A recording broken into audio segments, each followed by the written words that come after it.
Hi friends, మనందరికీ తెలుసు ఇప్పుడు భారతదేశంలో కూడా అన్ని రాష్ట్రాల్లో మెల్లమెల్లగా కోవిడ్ కేసెస్ పెరుగుతున్నాయి. సో మరి ఇలాంటి టైంలో మనం చేయాల్సింది ఏంటి, ఎవరెవరు ఎలాంటి జాగ్రత్తలు తీసుకోవాలి అని ఒక చిన్న అప్రమత్తం చేయడానికి ఒక చిన్న వీడియో పెడదాం అనుకున్నాను. సో దానికోసం కంప్లీట్గా ఒక 1 or 2 days నేను కంప్లీట్గా క్షుణ్ణంగా పరిశీలించిన తర్వాత ఈ వీడియో పెడుతున్నాను. మొట్టమొదటిగా మనందరము ఈ కోవిడ్ పెరుగుతుంది అని వార్తలు వస్తున్న టైంలో చేయాల్సింది ఏంటి అంటే భయం పడకుండా, ప్యానిక్ అవ్వకుండా జాగ్రత్తగా ఆలోచించడం.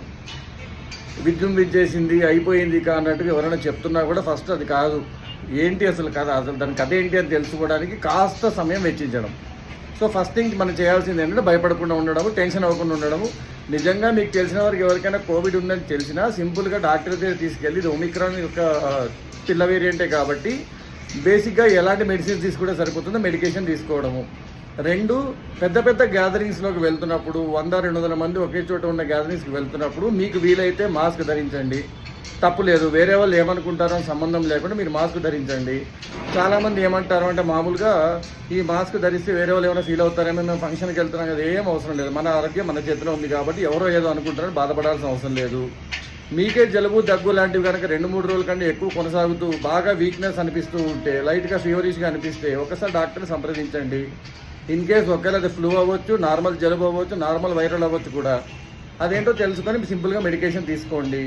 మీకు కనుక జలుబు దగ్గు ఉండి మీరు ఏదన్నా ఒక గ్యాదరింగ్లోకి వెళ్ళాల్సిన అవసరం ఉంటే మీరు రెస్పాన్సిబుల్గా ఫీల్ అవుతూ మీరు మాస్క్ పెట్టుకొని వేరే వాళ్ళని కాపాడండి. వీలైనన్నిసార్లు చేతులు బయట నుంచి వచ్చినప్పుడల్లా శుభ్రంగా కడుక్కుంటే శానిటైజర్ వరకు వెళ్ళాల్సిన అవసరం అయితే లేదు. ఒక శానిటైజర్ చీరలో పెట్టుకున్నా తప్పులేదు. కొందరు ఉమెన్ అయితే హ్యాండ్ బ్యాగ్లో పెట్టుకున్నా తప్పులేదు. కాకపోతే నార్మల్గా బయట నుంచి వచ్చినప్పుడల్లా కాస్త సబ్బుతో చేతులు కడుక్కుని ఇంతకుముందు నేర్చుకున్నదే కోవిడ్ టైంలో, ఇంతకంటే చేయాల్సిన అవసరం లేదు. కానీ విద్యార్థులు ఎవరైతే ఇప్పుడు గవర్నమెంట్ ఎగ్జామ్స్కి ఆస్పిరేషన్లో ఉన్నారో, రకరకాల గవర్నమెంట్ ఎగ్జామ్స్ జూన్ నుంచి ఆగస్టు వరకు నోటిఫికేషన్స్ పన్నవాటికి ప్రిపేర్ అవ్వాలనుకుంటున్నారో వాళ్ళందరూ జాగ్రత్త వహించాల్సింది. ఒకే క్లాస్లో 100-200 మంది కూర్చోబెట్టే ఇన్స్టిట్యూట్స్ ఏమైనా ఉంటే వాటికి దూరంగా ఉండండి.